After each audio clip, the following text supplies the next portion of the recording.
الحمد لله الذي هدانا لهذا وما كنا لنهتدي لولا أن هدانا الله نحمده ونستعينه ونستغفره ونعوذ بالله من شرور أنفسنا ومن سيئات أعمالنا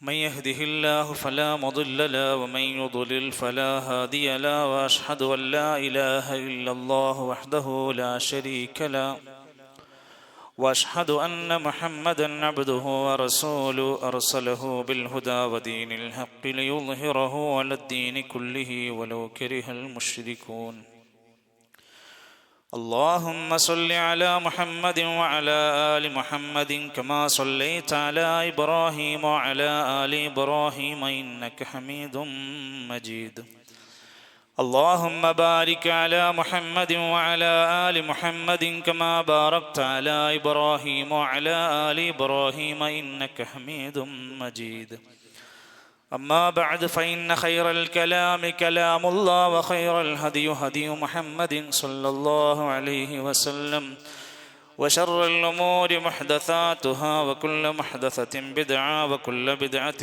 ضلالة وكل ضلالة في النار أيها الإخوة والأخوات أوصيكم وإياي أولا بتقوى الله يا أيها الذين آمنوا اتقوا الله وقولوا قولا سديدا يصلح لكم أعمالكم ويغفر لكم ذنوبكم ومن يطع الله ورسوله فقد فاز فوزا عظيما أعوذ بالله من الشيطان الرجيم والنجم إذا هوى ما ضل صاحبكم وما غوى وما ينطق عن الهوى إن هو إلا وحي يوحى.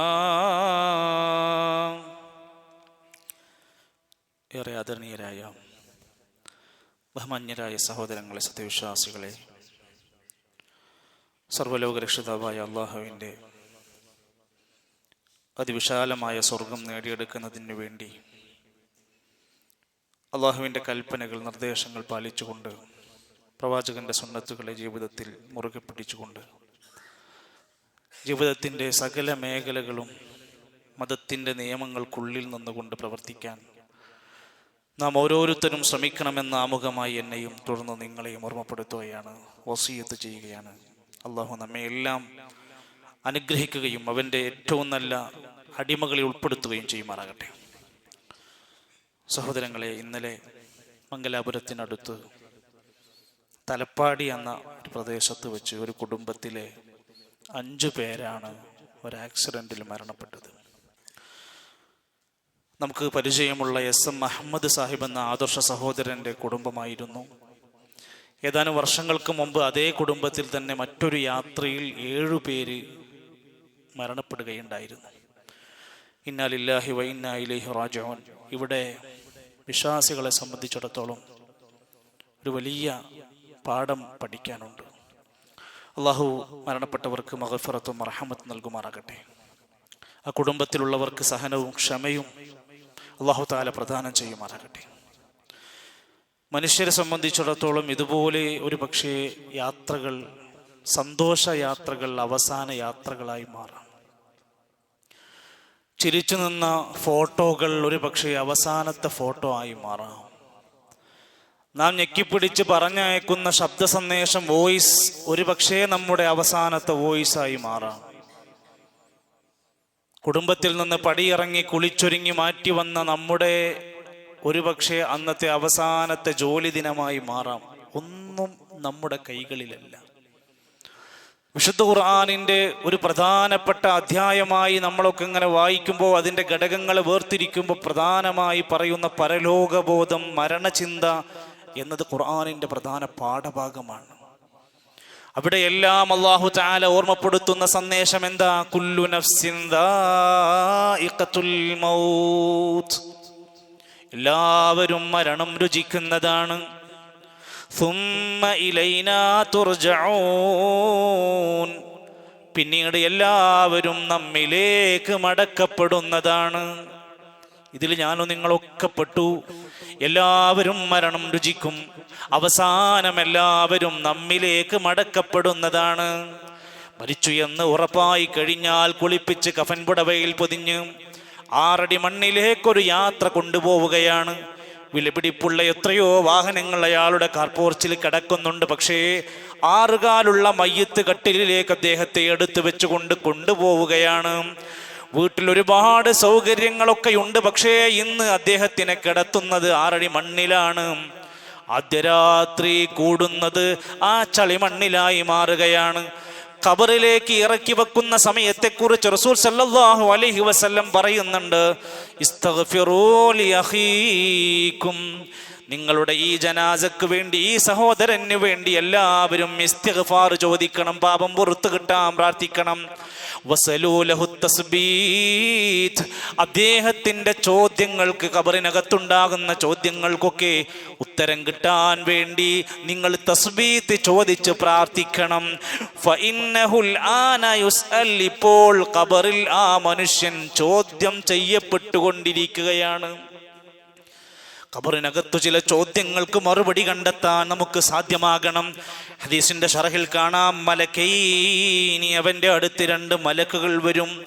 യസ്അലാനിഹി, അവനോട് 2 പേരും ചോദ്യങ്ങൾ ചോദിക്കും. മൻ റബ്ബിഹി, അവന്റെ റബ്ബാരാണെന്ന ചോദ്യമുണ്ടായിരിക്കും. വഅൻ ദീനിഹി, അവന്റെ മതത്തെക്കുറിച്ച് ചോദ്യമുണ്ടാകും.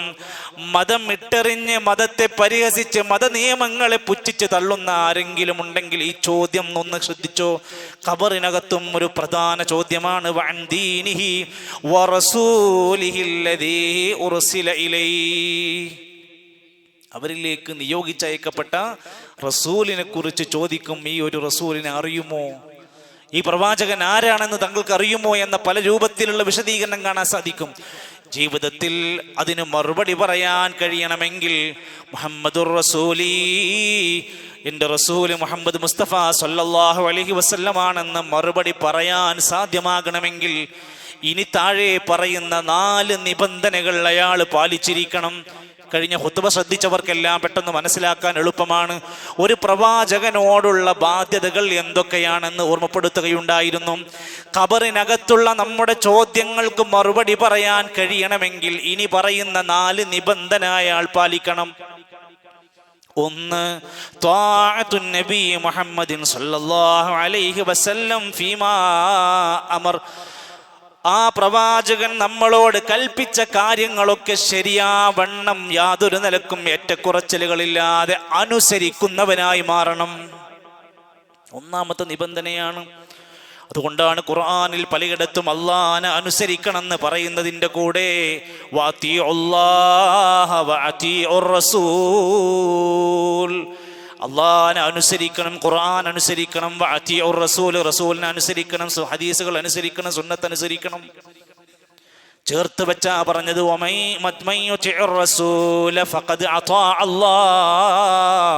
ആരെങ്കിലും ഒരാൾ റസൂലിനെ അനുസരിച്ചാൽ അവൻ അള്ളാഹനെ അനുസരിച്ചിരിക്കുന്നു. അള്ളാഹിന്റെ കൽപ്പനയാണ് റസൂൽ പഠിപ്പിച്ചിരുന്നത്. അത് പാലിച്ചവനൊക്കെ, റസൂലിനെ അനുസരിച്ചവനൊക്കെ അള്ളാഹനെ അനുസരിച്ചു കൊണ്ടിരിക്കുകയാണ്. ഫത്തഖുല്ലാഹ വഅതിഊൻ, എല്ലാ നബിമാരും പറഞ്ഞ വാക്കാണ്. അള്ളാഹനെ സൂക്ഷിക്കണേ, പ്രവാചകനാകുന്ന എന്നെ നിങ്ങൾ അനുസരിക്കണേ. ഇതെല്ലാ നബിമാരും പറഞ്ഞ സന്ദേശമാണ്. ഹദീസിൽ നബി സല്ലല്ലാഹു അലൈഹി വസല്ലം പറഞ്ഞു, മൻ അത്വാഅനി ദഖലൽ ജന്ന, എന്നെ ആരാണോ ശരിക്ക് അനുസരിച്ചുകൊണ്ട് ജീവിതത്തെ ചിട്ടപ്പെടുത്തുന്നത് അവരൊക്കെ സ്വർഗത്തിലായിരിക്കും. വമൻ അസാനി, ആരെങ്കിലും എന്നെ ധിക്കരിച്ചാൽ ഫഖദ് അബാവർ, വിസമ്മതിച്ചവരാണ്, നരകാവകാശികളാണ്. അനുസരിച്ചവർക്കാണ് സ്വർഗം. അനുസരണയാണ് നിദാനം. ഇസ്ലാം എന്ന മതത്തിൻ്റെയും പ്രധാന തത്വം അനുസരണയാണ്. അല്ലാഹുവിനോടും റസൂലിനോടുള്ള സമ്പൂർണമായ അനുസരണമാണ് പഠിപ്പിച്ചിരിക്കുന്നത്. വിശുദ്ധ ഖുർആനിലൂടെ തന്നെ അല്ലാഹു തആല പറയുന്നുണ്ട്, ഖുൽ, നബിയെ പറഞ്ഞു കൊടുക്ക്, ഇൻ കുൻതും തുഹിബ്ബൂനല്ലാഹ്, നിങ്ങൾ അല്ലാഹനെ ശരിക്ക് സ്നേഹിക്കുന്നുണ്ടെങ്കിൽ. നമുക്ക് രക്തം നൽകി, ശരീരം നൽകി, മാതാപിതാക്കൾ നൽകി, ഈ ഭൂമിയിലേക്ക് ജനിച്ചു വീഴുമ്പോൾ നമുക്ക് ആവശ്യമുള്ളതെല്ലാം ചോദിക്കാതെ നൽകിയ റബ്ബിനെ നിങ്ങൾ സ്നേഹിക്കുന്നുണ്ടെങ്കിൽ ഫത്തബിഊനി, പ്രവാചകനായ എന്നെ നിങ്ങൾ പിൻപറ്റണം. എങ്കിൽ യുഹ്ബുബുക്കുമുല്ലാഹ്, അല്ലാഹ് നിങ്ങളെ നന്നായി സ്നേഹിക്കും. വയഗ്ഫിർ ലക്കും ദുനൂബക്കും, നിങ്ങളുടെ പാപങ്ങൾ അതിലൂടെ അല്ലാഹ് പുറത്തു തരും. നബിനെ അനുസരിക്കുക, നബിനെ നന്നായി പിൻപറ്റി അങ്ങ് അതുപോലെ നമ്മൾ കൃത്യമായി പാലിക്കാൻ തയ്യാറാവുക. യഥാർത്ഥ സ്നേഹമുള്ളവനാണെങ്കിൽ പ്രവാചകൻ പഠിപ്പിച്ചതൊക്കെ അനുസരിക്കും. വ്യാജമായ സ്നേഹമുള്ളവൻ പ്രവാചകന്റെ കൽപ്പനകൾ ധിക്കരിച്ചു കൊണ്ടേയിരിക്കും. അത് മനസ്സിലാക്കുക. 2 നിബന്ധനകളിൽ രണ്ടാമത്തേത് തസ്ദീഖുഹു ഫീമാ അമറ അഖ്ബർ. നബി സല്ലല്ലാഹു അലൈഹി വസല്ലമ തങ്ങൾ ഏതൊരു കാര്യമാണോ നമ്മളോട് പറഞ്ഞ് കൽപ്പിച്ചു തന്നതെങ്കിൽ അത് സത്യമാണെന്ന് അംഗീകരിക്കും. പിന്നെ അതിനെ പരിഹസിക്കുക, അത് നിഷേധിക്കുക, അത് അംഗീകരിക്കാതിരിക്കുക, അത് എൻ്റെ ബുദ്ധി കൊണ്ടൊന്നും നമുക്ക് മനസ്സിലാകണില്ല, അത് 2025 പുറത്തു പറയാൻ പറ്റൂല എന്നൊക്കെ പറഞ്ഞ ഹദീസുകളെ, നബി പഠിപ്പിച്ച സത്യങ്ങളെ മൂടി നടക്കുന്നവരാണോ നമുക്ക് നിബന്ധനയിൽ തെറ്റുപറ്റിയിട്ടുണ്ട്? ആരാ പ്രവാചകൻ നബിതങ്ങൾ എന്തെങ്കിലും പറഞ്ഞ കാര്യം അബദ്ധം സംഭവിക്കുമോ? ഏതെങ്കിലും വിഡ്ഢിത്തരങ്ങൾ പറയുമോ? ഒരിക്കലുമില്ല. വമാ യൻതിഖു അനിൽ ഹവാ ഇൻ ഹുവ ഇല്ലാ വഹ്യുൻ യൂഹാ. ഒരിക്കലും നബി സല്ലല്ലാഹു അലൈഹി വസല്ലം എന്ന അവസാന പ്രവാചകൻ തൻ്റെ ഇഷ്ടങ്ങൾക്കനുസരിച്ചൊന്നും പറഞ്ഞിട്ടില്ല. പറഞ്ഞത് മുഴുവൻ വഹിയിന്റെ അടിസ്ഥാനത്തിലാ. വഹി ആര് കൊടുത്തതാ? അല്ലാഹു തആല കൊടുത്തതാണ്. അതുകൊണ്ടത് അംഗീകരിച്ചേ പറ്റൂ. പ്രവാചകന്റെ വാക്കുകളെ, അവിടുത്തെ പ്രവർത്തനങ്ങളെ അംഗീകരിക്കുന്നവരായി മാറണം നമ്മൾ. അതോടൊപ്പം തന്നെ റസൂൽ സല്ലല്ലാഹു അലൈഹി വസല്ലം അവിടുന്ന് കൽപ്പിച്ച കാര്യങ്ങളെ, പ്രവാചകൻ പഠിപ്പിച്ച കാര്യങ്ങളെ സത്യമാണെന്ന് അംഗീകരിക്കാനും പറയാനും പ്രചരിപ്പിക്കാനും നമുക്ക് കഴിയേണ്ടതുണ്ട്. 3ാമത്തെ നിബന്ധന ഇജ്തിനാബു മാ നഹാ അൻഹു വസജർ. നബി സല്ലല്ലാഹു അലൈഹി വസല്ലം എന്തൊരു കാര്യം പാടില്ലെന്ന് പഠിപ്പിച്ചു തന്നിട്ടുണ്ടോ അത് മുഴുവൻ ഒഴിവാക്കിയെങ്കിലേ ഖബറിനകത്ത് നമുക്ക് രക്ഷപ്പെട്ട് മറുപടി പറയാൻ പറ്റൂ. ഇവിടെയാണ് നമ്മൾ പലപ്പോഴും കുടുങ്ങിപ്പോകുന്നത്. നബി തങ്ങൾ പലിശ പാടില്ലെന്ന് പറഞ്ഞിരിക്കുന്നു, പക്ഷേ ജീവിതത്തിൽ പലിശ കൊണ്ട് നടക്കുന്നവരാണോ? നമുക്ക് ഉത്തരം കിട്ടില്ല. കച്ചവടത്തിൽ എത്രയോ ഇസ്ലാമിക നിയമങ്ങൾ പഠിപ്പിച്ചിരിക്കുന്നു, അത് പാലിക്കാത്തവനാണോ ഈ കൽപ്പനക്ക് അയാൾ എതിരാണ്. ഒരു ഭാര്യ എന്ന നിലക്ക്, ഒരു ഭർത്താവ് എന്ന നിലക്ക് ഇസ്ലാം പറഞ്ഞ ഒരു ചട്ടക്കൂടുണ്ട്, അത് ലംഘിക്കുന്നവനാണോ അവൻ ഈ കൽപ്പനക്ക് പുറത്താണ്. അല്ലാഹുവിന്റെ ദീന് പറയുന്ന പാടില്ല എന്ന് പറഞ്ഞ കാര്യങ്ങൾ ചെയ്ത് നടക്കുന്നവരാരുണ്ടോ ഈ ഖബറിനകത്തുള്ള ചോദ്യത്തിന് മറുപടി ഉണ്ടാകില്ല. അതുകൊണ്ടായിരിക്കാം ഇസ്ലാം ഏത് കാലഘട്ടത്തിലും ശിർക്കിനെ ശക്തമായി എതിർത്തു. നബി സല്ലല്ലാഹു അലൈഹി വസല്ലം മഹാപാപങ്ങളിൽ 1ാമതായി ശിർക്ക് എണ്ണിക്കഴിഞ്ഞു. അതുകൊണ്ട് ഒരിക്കലും ഇനി നമുക്ക് ശിർക്ക് ചെയ്യാൻ വകുപ്പില്ല. 7 മഹാപാപങ്ങൾ എണ്ണിയിട്ടുണ്ട്. അതിൽ പലിശയുണ്ട്, കൊലപാതകമുണ്ട്. നമുക്കത് ചെയ്യാൻ ഇനി ഒരു വഴിയുമില്ല. അത് മഹാപാപങ്ങളിൽ നബിതങ്ങൾ എണ്ണിക്കഴിഞ്ഞിട്ടുണ്ട്. അൽ മൂബിഖാത്ത്, മറ്റു ദോഷകരമായ വലിയ പാപങ്ങളുണ്ട്. വസ്സഗായിർ, ചെറുതെന്ന് വിശേഷിപ്പിക്കപ്പെട്ട പാപങ്ങളുണ്ട്. വമക്റൂഹാത്തിൻ, വെറുക്കപ്പെട്ടതായ തെറ്റായ കാര്യങ്ങളുണ്ട്. ഇതൊക്കെ നമ്മൾ ഉപേക്ഷിക്കുമ്പോഴാണ് നബി സല്ലല്ലാഹു അലൈഹി വസല്ലം എന്ന പ്രവാചകരോടുള്ള നമ്മുടെ കടമകൾ, ബാധ്യതകൾ ശരിയാകുന്നത്. വമാ പ്രവാചകര് നിങ്ങൾക്ക് എന്തൊരു കാര്യമായി പഠിപ്പിച്ചു തന്നിട്ടുണ്ടോ അത് സ്വീകരിക്കണം. കൽപ്പിച്ച് ചെയ്യണം എന്ന് പറഞ്ഞതൊക്കെ ചെയ്യണം. നിങ്ങളോട് എന്തൊരു കാര്യം അരുതേ, പാടില്ല എന്ന് പറഞ്ഞിട്ടുണ്ടോ അത് നിങ്ങൾ ഒഴിവാക്കണം. സൂറത്തുൽ ഹശറിലെ 7ാമത്തെ ആയത്താണ്. ഈ ഒരൊറ്റ ആയത്ത് മതി നമുക്ക് നമ്മളെ വിലയിരുത്താൻ. പ്രവാചകർ കൊണ്ടുവന്ന നന്മകളൊക്കെ സ്വീകരിക്കുന്നവരായി നിങ്ങൾ മാറണം. നബിതങ്ങൾ എന്തൊരു കാര്യം അരുതേ, പാടില്ല എന്ന് വിലക്കിയിട്ടുണ്ടോ അത് മുഴുവൻ നിങ്ങൾ ഉപേക്ഷിക്കുന്നവരായി മാറണം. 3ാമത്തെ നിബന്ധനയാണ് പറഞ്ഞത്. ഇവിടെയാണ് തിന്മകൾ ഒഴിവാക്കിയാവണം നമ്മുടെ മഹബത്ത്. അങ്ങനെ മഹബത്തുണ്ടെങ്കിൽ ഈമാൻ യസീദ്, ഈമാൻ ഇങ്ങനെ കൂടി വരും. ഈമാൻ ഇങ്ങനെ കൂടി വന്നാൽ നബിതങ്ങൾ പഠിപ്പിച്ച അമൽ സ്വാലിഹാത്തുകൾ അയാളുടെ ജീവിതത്തിൽ ധാരാളം അങ്ങ് കടന്നു വരും. അത് നമുക്ക് പാഠമാകാനുണ്ട്. 4ാമത്തെ നിബന്ധന അല്ലാ യുഅബദല്ലാഹ് ഇല്ലാ ബിമാ ശറഅഹു അലാ ലിസാനി നബിഹി സ്വല്ലല്ലാഹു അലൈഹി വസല്ലം. ആ പ്രവാചകൻ പഠിപ്പിച്ച രൂപത്തിൽ അള്ളാഹുവിനെ ആരാധിക്കുന്നവരായി മാറണം. നമുക്ക് തോന്നിയ പോലെ സ്വലാത്ത് ഉണ്ടാക്കുക, നമുക്ക് തോന്നിയ പോലെ ഖബറാരാധനകൾ നടത്തുക, നമുക്ക് ശരിയെന്ന് തോന്നുന്ന ഓരോന്നോരോന്ന് അങ്ങനെ കെട്ടിയുണ്ടാക്കി അങ്ങനെ ചെയ്തു കൂട്ടുക, ഇതിനൊക്കെ അള്ളാന്റെ ഇബാദത്തായി പരിഗണിക്കുക സാധ്യമല്ല, കൂലി കിട്ടൂല. നബി തങ്ങൾ ദീനായി പഠിപ്പിച്ചതിനെ പാലിച്ച് ശർആയി കൊണ്ടു നടന്നവൻക്കേ പരലോകത്ത് അല്ല ഖബറിനകത്ത് ഉത്തരം കിട്ടുകയുള്ളൂ. റസൂൽ സല്ലല്ലാഹു അലൈഹി വസല്ലം ഒന്നുകൂടി വ്യക്തമായി പറഞ്ഞു, മൻ അമില അമലൻ, ഒരാൾ ഒരു കാര്യം ചെയ്യുന്നു, ശ്രദ്ധിച്ചോ, ഒരാൾ ഒരു പ്രവൃത്തി ചെയ്യുന്നു, ഒരു കാര്യം, ലൈസ അലൈഹി അംറുനാ, നമ്മുടെ തീരുമാനമില്ല, നമ്മുടെ കൽപ്പനയില്ല, മതത്തിന്റെ വഹിയിന്റെ അടിസ്ഥാനത്തിൽ അങ്ങനെ ഒരു കാര്യം ചെയ്യാൻ ഒരു കൽപ്പനയും വന്നിട്ടില്ല എങ്കിൽ നിങ്ങൾ ഇനി എന്താ ചെയ്യേണ്ടത്? എൻ്റെ ബാപ്പ ചെയ്യുന്നുണ്ടോ, ബാപ്പ കാരണവന്മാർ ചെയ്യുന്നുണ്ടോ, ഭൂരിഭാഗം ചെയ്യുന്നുണ്ടോ, നേതാക്കന്മാർ ചെയ്യുന്നുണ്ടോ? ഇന്ന നേതാക്കന്മാരൊക്കെ നരകത്തിലാണെങ്കിൽ ഞാനും നരകത്തിലാണ്, ഇന്ന നേതാക്കന്മാരൊക്കെ അത് ചെയ്യുന്നുണ്ടെങ്കിൽ ഞാനും ചെയ്യും ഒക്കെ വാദിക്കുകയാണോ? നബി പഠിപ്പിച്ച വാക്ക് ഫഹുവ റദ്ദുൻ, അത് ആര് ചെയ്താലും ഞാൻ പഠിപ്പിക്കാത്തതാണെങ്കിൽ അത് റദ്ദ് ചെയ്യണം, തടയണം, തള്ളണം.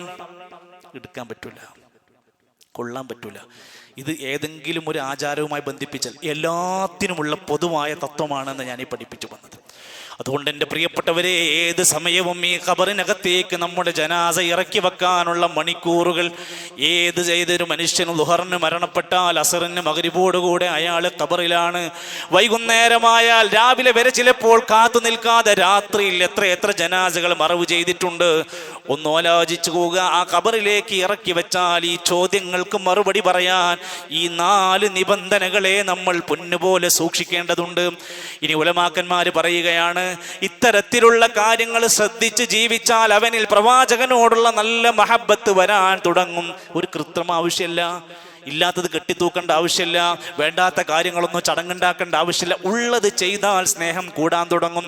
ഒരാൾക്ക് സ്നേഹമുണ്ടായാൽ അയാൾക്ക് എന്തൊക്കെ അടയാളങ്ങൾ കാണാൻ കഴിയും? അടയാളങ്ങൾ ഉണ്ടാവും. അതെന്തൊക്കെയാ? ഇത്തിബാഉ സുന്നതിഹി ഖൗലൻ വഫിഅലാ.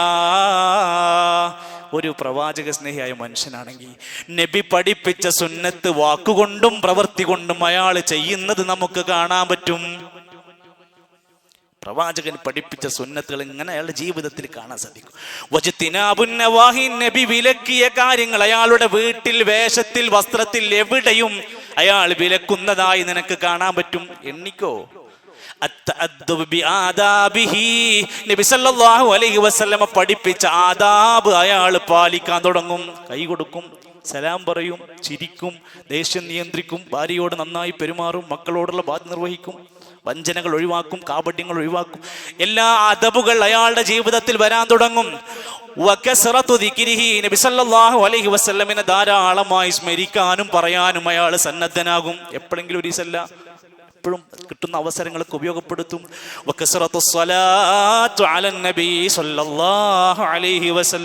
നബിന്റെ പേരിൽ ധാരാളം നബി പഠിപ്പിച്ച സ്വലാത്ത് അങ്ങ് അധികരിപ്പിച്ചു കൊണ്ടിരിക്കും.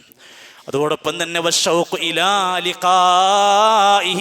നാളെ പരലോകത്ത് ഹൗദുൽ കൗസർ കുടിക്കാൻ നേരത്ത്, നാളെ പരലോകത്ത് വിചാരന്റെ സമയത്ത്, നാളെ സ്വർഗത്തിന്റെ അനുഭൂതികൾ ആസ്വദിക്കുന്ന സമയത്ത് എൻ്റെ നേതാവിനെ കണ്ടുമുട്ടണേ എന്ന വല്ലാത്ത അടങ്ങാത്ത കൊതി ഉള്ളിലുണ്ടാകും. നമ്മുടെ നാട്ടിലൊക്കെ ഏതെങ്കിലും വിചിത്ര അത്ഭുതകരമായ കാര്യങ്ങളൊക്കെ ചെയ്ത് വലിയ വലിയ സെലിബ്രിറ്റികളാകുന്ന ആളുകളൊക്കെ കാണാൻ വേണ്ടി എന്തു തിക്കും തിരക്കാണ് നമ്മുടെ നാട്ടിൽ. നമ്മുടെ പ്രിയപ്പെട്ട ഹബീബ് റസൂലുള്ളാഹി സ്വല്ലല്ലാഹു അലൈഹി വസല്ലമയെ ഉള്ളിൽ കാണാനുള്ള മനസ്സിന്റെ അങ്ങേയറ്റത്തെ അടങ്ങാത്ത മോഹം അയാളുടെ മനസ്സിനുള്ളിൽ ഇങ്ങനെ പ്രാർത്ഥനകളായിട്ട് വരാൻ തുടങ്ങും. അതുപോലെ തന്നെ ആ പ്രവാചകനെ നന്നായി മഹത്വപ്പെടുത്തും. നല്ല ബഹുമാന ആദരവുകളോടെ മാത്രമേ സംസാരിക്കുകയുള്ളൂ. സഹോദരങ്ങളെ, റസൂലുള്ളാഹി സ്വല്ലല്ലാഹു അലൈഹി വസല്ലമ തങ്ങൾ പറയാണ് വിശുദ്ധ ഖുർആനിലെ ഒരു ആയത്ത് കൊണ്ട്, നബി തങ്ങൾ എത്രമാത്രം സൂക്ഷിച്ചിരുന്നു എന്ന വിഷയം പറയുമ്പോൾ പ്രവാചകൻ ഒരിക്കലും തൻ്റെ ഇഷ്ടത്തിനനുസരിച്ച് എന്തെങ്കിലും ഒന്ന് പറയുകയോ എപ്പോഴെങ്കിലും അള്ളാന്റെ കൽപ്പനക്ക് എതിരായി പ്രവർത്തിക്കുകയോ ചെയ്തിട്ടുണ്ടോ? ഇൻ അത്തബിഉ ഇല്ലാ മാ യുഹാ ഇലയ്യ, ഞാൻ ചെയ്തത് മുഴുവൻ എനിക്ക് കിട്ടിയ വഹീന്റെ അടിസ്ഥാനത്തിലാണ്. ഇന്നി അഖാഫു, എനിക്ക് പേടിയാണ്. ഇൻ അസൈതു റബ്ബി, ഞാൻ എൻ്റെ റബ്ബിനെ ഏതെങ്കിലും ഒരു കാര്യത്തിൽ ധിക്കരിക്കുമോ എന്ന് എനിക്ക് പേടിയാണ്. അള്ളാന്റെ കൽപ്പനക്ക് എതിരായി എൻ്റെ ജീവിതത്തിൽ ഏതെങ്കിലും ഒരു കാര്യം വരുമോ എന്ന് എനിക്ക് പേടിയാണ്. അദാബ യൗമിൻ അദീം, വമ്പിച്ച ശിക്ഷ വരാനിരിക്കുന്ന ഒരു സമയത്ത് ഞാൻ എൻ്റെ ഏതെങ്കിലും ഒരു അബദ്ധം കൊണ്ട് അള്ളാന്റെ കൽപ്പനക്ക് എതിരാകുമോ എന്ന് ഞാൻ പേടിക്കുകയാണ്. നമുക്കെപ്പോഴെങ്കിലും ഞാനൊരു ഇസ്ലാമിൻ്റെ ഒരു നിർദ്ദേശം ഞാൻ തെറ്റിച്ചോ, ഞാൻ അള്ളാന്റെ കൽപ്പനക്ക് എന്തെങ്കിലും എതിര് നിൽക്കുന്നുണ്ടോ, നാളെ പരലോകത്ത് റസൂലിനെ ധിക്കരിച്ചതിന്റെ കുറ്റം എനിക്ക് കിട്ടുമെന്നുള്ള പേടി നമുക്ക് എപ്പോഴെങ്കിലും വന്നിട്ടുണ്ടോ എന്ന് ഈ ആയത്തിന്റെ അടിസ്ഥാനത്തിൽ മാറ്റി നോക്കും നിങ്ങൾ. ഇസ്ലാമിലെ എത്ര ലളിതമായ സുന്ദരമായ ആശയമായിട്ടാണ് ബറാ ഇബ്നു ആസിബ് റളിയല്ലാഹു അൻഹു പറയാണ്, ഞങ്ങൾ ഒരിക്കലും ഇങ്ങനെ ഇരിക്കുന്ന സദസ്സിൽ നബി സല്ലല്ലാഹു അലൈഹി വസല്ലമ ഉറങ്ങാൻ കിടക്കുമ്പോഴുള്ള പ്രാർത്ഥന പഠിപ്പിച്ചു തരികയാണ്. നമ്മളൊക്കെ ഉറങ്ങാൻ കിടക്കുമ്പോഴുള്ള പ്രാർത്ഥനകളൊക്കെ ഒന്ന് ഒതോടുകൂടെ കിടന്ന് പ്രാർത്ഥിക്കേണ്ടതൊക്കെ പ്രാർത്ഥിക്കാനുണ്ട്. നബി അത് പഠിപ്പിച്ചു കൊടുക്കുക. അപ്പോൾ അതിൻ്റെ കൂട്ടത്തിൽ ഇങ്ങനെ അല്ലാഹുമ്മ ഇന്നി അസ്ലംതു വജ്ഹി ഇലൈക്, ആ പ്രാർത്ഥന ഇങ്ങനെ പഠിപ്പിച്ചു കൊടുത്തു. വബി നബിയിക്കല്ലദീ അർസൽത്, ഇത് പഠിപ്പിച്ചു കൊടുത്തപ്പോൾ സ്വഹാബി വര്യൻ ബറാ ഇബ്നു ആസിബ് റളിയല്ലാഹു തിരിച്ചു പറഞ്ഞു കൊടുത്തപ്പോൾ നബിയോട് പറഞ്ഞു, നബിയേ ഞാനിത് പഠിച്ചു കഴിഞ്ഞു. തിരിച്ചു ചൊല്ലിക്കൊടുത്തപ്പോ വബി റസൂലിക്കല്ലദീ അർസൽത്, നബിയിക എന്ന വാക്കിന് പകരം റസൂലിക എന്നങ്ങ് വെച്ച് പറഞ്ഞു കൊടുത്തപ്പോൾ അവിടെ വെച്ച് നബി തിരുത്തുകയാണ്. ലാ, ഒരിക്കലും അങ്ങനെ പറയണ്ട. വബി നബിയിക്കല്ലദീ അർസൽത്, അത് തന്നെ പറഞ്ഞാൽ മതി. ദാ ദീന് അവിടെ പഠിപ്പിച്ചെന്നതിന് പിന്നെ ഒരു വാക്ക് മാറ്റി കളിക്കുക, എണ്ണ നിശ്ചയിക്കുക, ഇല്ലാത്തത് പറയാ, ഉള്ളതിൽ തന്നെയും ഒരു ഭേദഗതി വരുത്താൻ പോലും സമ്മതിച്ചില്ല എന്നാ പറഞ്ഞിരിക്കുന്നത്. ഇവിടെയാണ് പിന്നെ എങ്ങനെയാണ് നമുക്ക് നമ്മുടെ ഇഷ്ടത്തിന് ആഘോഷം ഉണ്ടാക്കാൻ പറ്റുമോ? നമ്മുടെ ഇഷ്ടത്തിനനുസരിച്ച് എന്തെങ്കിലും മാമൂലുകൾ ദീനിന്റെ പേര് പറഞ്ഞ് ഉണ്ടാക്കാൻ പറ്റുമോ? ഇസ്ലാമിൽ 2 ആഘോഷം പഠിപ്പിച്ചു, മൂന്നാമതൊരാഘോഷം പഠിപ്പിച്ചിട്ടില്ല ഒരു കാലത്തും. അതുകൊണ്ട് തന്നെ ലോക ചരിത്രത്തിൽ ജന്മദിനം ആഘോഷിച്ചവർ ആരൊക്കെയായിരുന്നു? ഫാത്തിമിയാക്കളും ഉബൈദിയാക്കളും. പിന്നീട് ബഹുഭൂരിഭാഗം വരുന്ന ഷിയാക്കളായിരുന്നു, ഖബറാരാധകരായ ബറേൽവികളായിരുന്നു, സൂഫികളായിരുന്നു. ഇന്നും ബിദ്അത്തിൻ്റെതായ ധാരാളം കക്ഷികൾ ലോകത്തിന്റെ പല മുക്കുമൂലകളിലും ചെയ്യുന്നുണ്ട്. നബിദിനാഘോഷം നടത്താത്തവർ ആരൊക്കെയായിരുന്നു? ഒന്ന്, റസൂലുള്ളാഹി സ്വല്ലല്ലാഹു അലൈഹി വസല്ലം ഇല്ല. ആഘോഷിക്കാത്തവരുടെ ലിസ്റ്റ് 2, 4 ഖലീഫമാർ, 3, 2 ലക്ഷത്തിലധികം വരുന്ന സ്വഹാബത്ത്. ഒരിക്കൽ പോലും ഒരു വർഷത്തിൽ പോലും ഇത്തരം ഒരാഘോഷം കൊണ്ടുവന്നിട്ടില്ല. 2 ലക്ഷത്തിലേറെ സ്വഹാബത്തിന് പ്രവാചക സ്നേഹല്ലേ? അവർക്ക് ദീന് പഠിക്കാൻ പറ്റിയിട്ടില്ലേ? അത് കഴിഞ്ഞിട്ട് 4 മദ്ഹബിന്റെ ഇമാമിങ്ങളെ ചരിത്രം വായിച്ചോ, ആർക്കും മലയാളത്തിൽ വായിക്കാൻ കിട്ടും. ഹദീസ് പണ്ഡിതന്മാരായ ഇമാം ബുഖാരിയെ പോലുള്ള പണ്ഡിതന്മാരെ എടുത്ത് വായിച്ചോ, അഹ്ലുസുന്നയുടെ മുഴുവൻ പണ്ഡിതന്മാരെ എടുത്തു വെച്ചോ. ജീവിതത്തിൽ ഒരിക്കൽ പോലും അവർ ജന്മദിനം ആഘോഷിച്ചിട്ടില്ല. ഞാനും നിങ്ങളും അവരുടെ കൂടെയാണ്, സ്വഹാബത്തിന്റെ കൂടെയാണ്, പ്രവാചകന്റെ കൂടെയാണ്, ഖലീഫമാരുടെ കൂടെയാ. എന്തുകൊണ്ട്? സല്ലല്ലാഹു അലൈഹി വസല്ലം പറഞ്ഞു, എൻ്റെ കാലം കഴിഞ്ഞാൽ ഒരുപാട് അഭിപ്രായ വ്യത്യാസങ്ങൾ നാട്ടിൽ ഇങ്ങനെ ഉണ്ടാകുമ്പോൾ അലൈക്കും ബിസുന്നത്തി, നിങ്ങൾ എൻ്റെ സുന്നത്ത് മുറുകെ പിടിക്കണം. വസുന്നത്തിൽ ഖുലഫാഇർ റാഷിദീൻ അൽ മഹ്ദിയീൻ, ഖുലഫാഉർ റാഷിദുകളായ പിൽക്കാലത്ത് വരുന്ന ഏറ്റവും നല്ല റാഷിദീങ്ങളുടെ മാർഗം നിങ്ങൾ പിൻപറ്റാൻ ശ്രമിക്കണം. സഹോദരങ്ങളെ, നമുക്ക് ആരോടും എതിർപ്പും വാശിയും ഒന്നുമില്ല. ഞാൻ ഒന്ന് കാര്യം പറയട്ടെ, അള്ളാഹുവിൻ്റെ റസൂൽ സല്ലല്ലാഹു അലൈഹി വസല്ലം പഠിപ്പിക്കാത്ത ഈ ഒരു ആഘോഷം ഇവിടെ നാട്ടിൽ വരുമ്പോഴുണ്ടാകുന്ന പ്രധാനപ്പെട്ട ഗുരുതരമായ പ്രശ്നങ്ങൾ എന്തൊക്കെയാണ്? ഒന്ന്, നബി സല്ലല്ലാഹു അലൈഹി വസല്ലം പഠിപ്പിക്കാത്ത മൂന്നാമതൊരു ആഘോഷം ദീനിൽ കൊണ്ടുവരുന്നു. സ്വാഭാവികമായും ദീനിൽ ഇല്ലാത്ത ഒരു ആഘോഷം വന്നാൽ എന്താ സംഭവിക്കുക? ഇല്ലാത്ത പലതും അതിൽ കൂടി വരും. മീലാദ് ബൾബുകൾ വന്നു, മീലാദ് കേക്കുകൾ മുറിക്കാൻ തുടങ്ങി. ഇവർക്ക് എത്തിയിട്ടുണ്ടോന്ന് അറിയില്ല. നമ്മുടെ കേരളത്തിന് പുറത്തുള്ള പലയിടത്തും ബറേൽവികളായ ആളുകൾ ഹാപ്പി ബർത്ത്ഡേ മീലാദുൻ നബി എന്ന് പറഞ്ഞ് വലിയ കേക്കുകൾ മുറിച്ച് വായിലേക്ക് തിരികെ കൊടുക്കുന്ന രംഗങ്ങൾ കയറി വന്നു. കേക്ക് ഊറ്റാണോ എന്ന് ചോദിച്ചാൽ കേക്കല്ല പ്രശ്നം, അതിന് ഒരു ജന്മദിന ആഘോഷത്തിന്റെ പേര് നബിന്റെ ബർത്ത്ഡേയും പറഞ്ഞ് കൊണ്ടുവരാൻ തുടങ്ങി. ബാംഗ്ലൂരിൽ ഉണ്ണി യേശുവിന് പകരമായി ഉണ്ണി മുഹമ്മദിനെ കൊണ്ടുവന്നു. ക്രിസ്മസിന്റെ പുൽക്കൂടിന് പകരമായി റബീഉൽ അവ്വലിന്റെ മീലാദ് പുൽക്കൂടുകൾ ഉണ്ടാക്കി വെച്ചു. ചാണിന് ചാണായി മുഴത്തിന് മുഴമായി മറ്റു മതസ്ഥരുടെ ആചാരങ്ങൾ ഇങ്ങനെ ഇതിലേക്ക് വലിച്ചു കൊണ്ടുവന്നു. ഇനി എവിടേക്കത് എത്തിപ്പെടുമെന്ന് ആലോചിക്കുക. 2 മദ്ഹ് എന്ന പേരിൽ പ്രവാചകനെ പാടി പ്രശംസിക്കുകയാണെന്ന പേരിൽ പറയാൻ പാടില്ലാത്തത് പറഞ്ഞുകൊണ്ടിരിക്കുകയാണ്. അബ്ദുകൽ മിസ്കീനു യർജു ഫളുലകൽ ജമ്മൽ ഗഫീറു. നബിയെ, അങ്ങയുടെ സാധുവായ അടിമയായ ഞാനിതാ വന്നിരിക്കുന്നു. നമ്മളൊക്കെ നബിന്റെ അടിമയാണെന്നാണ് പറഞ്ഞുകൊണ്ടിരിക്കുന്നത്. ഫജുദിനാ യാ റസൂലല്ലാഹ്, ഫജുദി യാ റസൂലല്ലാഹി മിൻകാ ബിറഹ്മത്തിൻ ലിഅബ്ദിൻ നസീരിൻ ബിദ്ദുനൂബി മുസർവലി. പാപിയായ ദോഷിയായ അടിമയാണ് റസൂലേ, അങ്ങയുടെ കാരുണ്യം എനിക്കു തരണേ. നമ്മൾക്ക് അള്ളാഹിനോട് റഹ്മത്ത് ചോദിക്കണ്ട്. ഇതൊക്കെ നേരെ നബിനോട് ചോദിക്കാൻ തുടങ്ങി. ഒക്കെ പാട്ടാണ്, മദ്ഹാണെന്നാണ് പറഞ്ഞുകൊണ്ടിരിക്കുന്നത്. അഷ്റഫുൽ അനാം മൗലിദിൽ കാണാം, ഫഅഗ്സിനി വഅജ്രിനി യാ മുജീറു മിനസ് സഈർ. നരകത്തിൽ നിന്ന് ഞങ്ങളെ കാക്കുന്ന നബിയേ, ഞങ്ങളെ രക്ഷിക്കണം, നരകത്തിൽ നിന്ന് കാക്കണം. നമ്മളെന്താ പ്രാർത്ഥിക്കല്? അല്ലാഹുമ്മ അജ്രിനി മിനന്നാർ. തിരിച്ചു നബിനോട് ചോദിക്കാൻ തുടങ്ങി. അർത്ഥം അറിയാത്തതുകൊണ്ട് നമ്മൾ കുറേ സാധാരണക്കാർ പാവങ്ങൾ ഇതൊക്കെ നല്ലതാണെന്ന് വിചാരിച്ച് പാടിക്കൊണ്ടിരിക്കുന്നുണ്ടാവും. അവനവന്റെ പരലോകം ആലോചിക്കുക. 3 നബി സല്ലല്ലാഹു അലൈഹി വസല്ലമ പാടില്ലാന്നും വിലക്കിയതുമായ പല കാര്യങ്ങളും നാട്ടിൽ നടക്കുകയാണ്. പണ്ടൊക്കെ ഒരു റബീഉൽ അവ്വൽ 12 മാത്രമേ.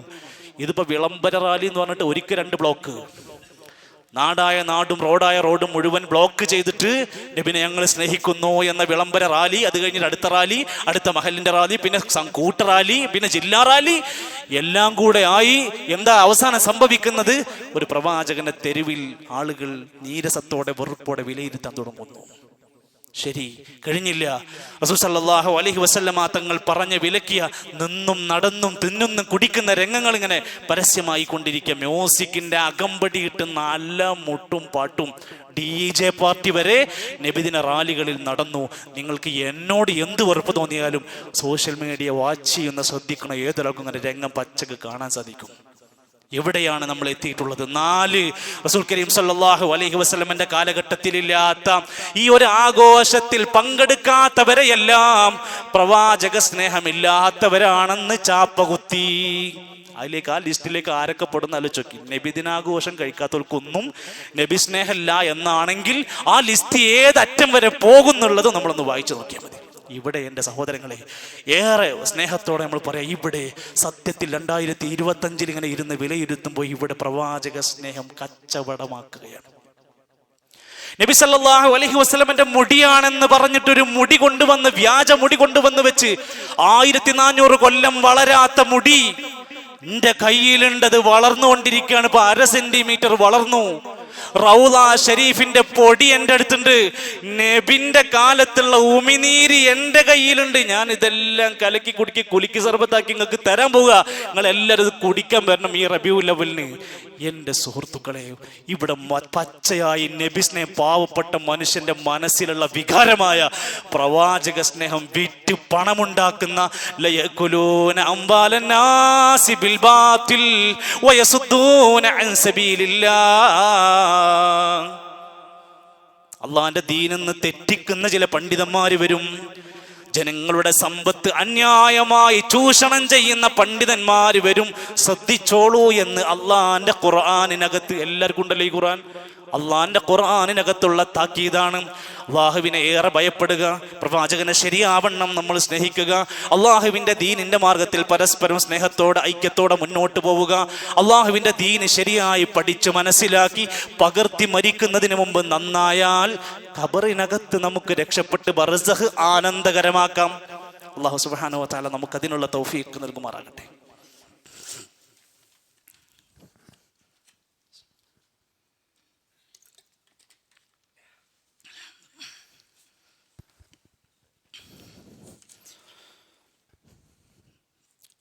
അൽഹംദുലില്ലാഹി റബ്ബിൽ ആലമീൻ വൽആഖിബത്തു ലിൽമുത്തഖീൻ വലാ ഉദ്വാന ഇല്ലാ അലൽ ളാലിമീൻ വസ്സലാത്തു വസ്സലാമു അലാ റസൂലിഹിൽ അമീൻ വഅലാ ആലിഹി വസഹ്ബിഹി അജ്മഈൻ. അയ്യുഹൽ ഇഖ്വത്തു വൽ അഖവാത്ത് ഊസീകും വഇയ്യായ സാനിയം ബിതഖ്വല്ലാഹ്.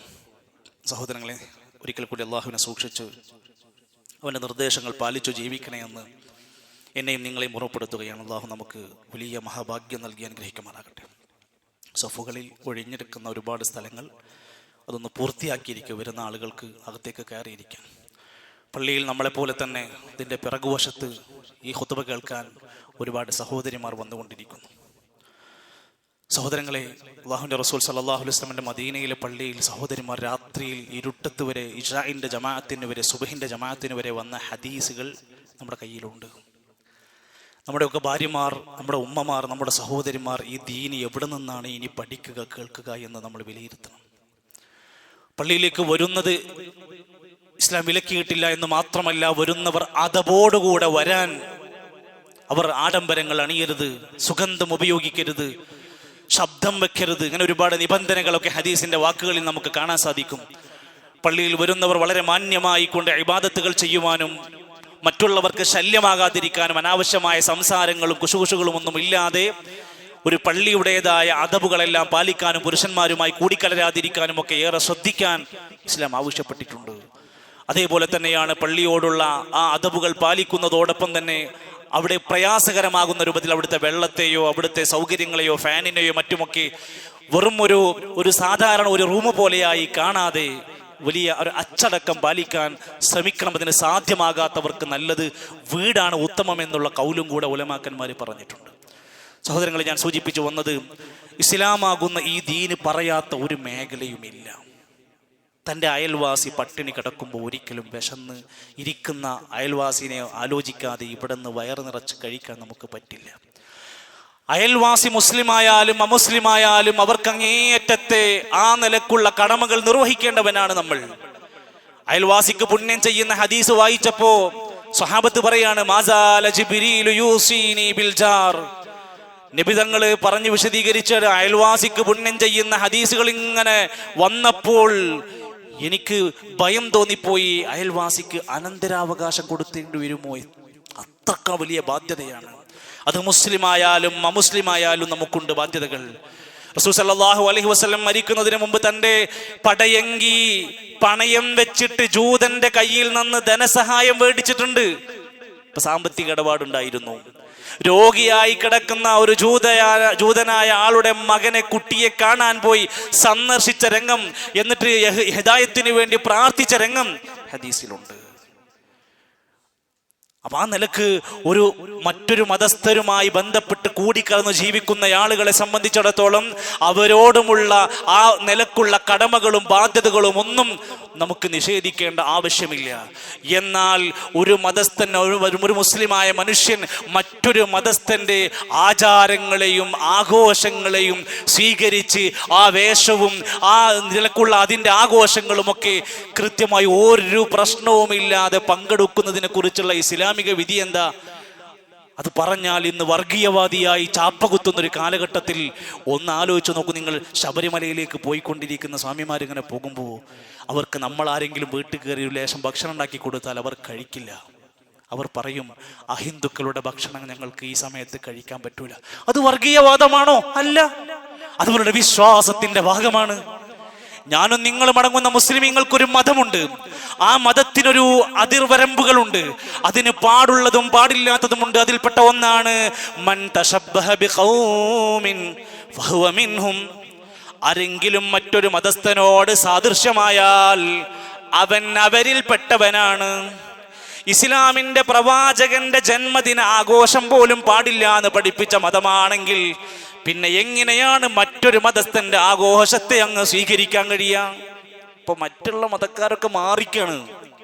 ആൾക്കാർ നല്ല സാരി എടുത്ത് അത്യാവശ്യം മേക്കപ്പ് ഒക്കെ ഇട്ട് നമ്മുടെ പ്രിയപ്പെട്ട മുസ്ലിം കുട്ടികൾ ഇന്ന് ഇതിൻ്റെ വലിയ കേമത്തരങ്ങൾ കാണിച്ചു കൊണ്ടിരിക്കുകയാണ്.